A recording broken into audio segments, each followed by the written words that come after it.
anakku, kaulah sanjana, kaulah sejarah film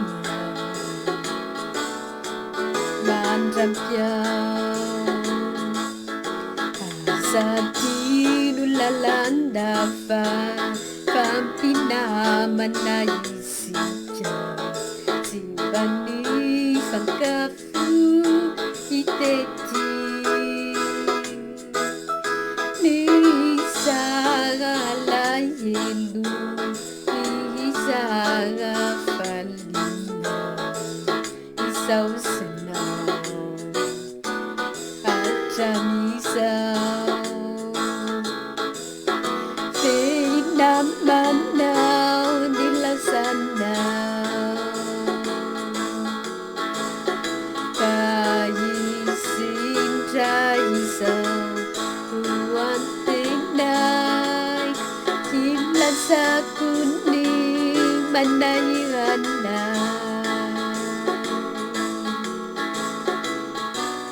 Isuluni kuirana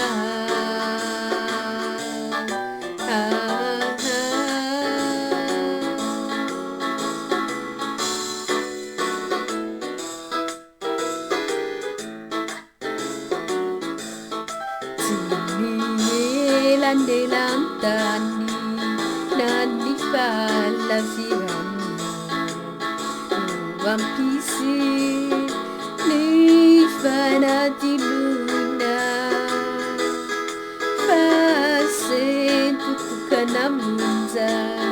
aicha ilamicha te ampi vayanticha Mandinayana kahate anuacha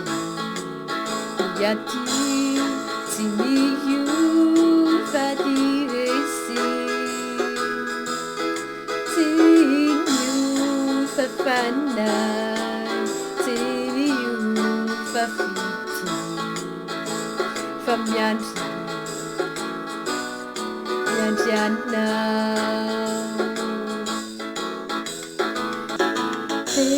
Namanau nilasanau Kaisin raisau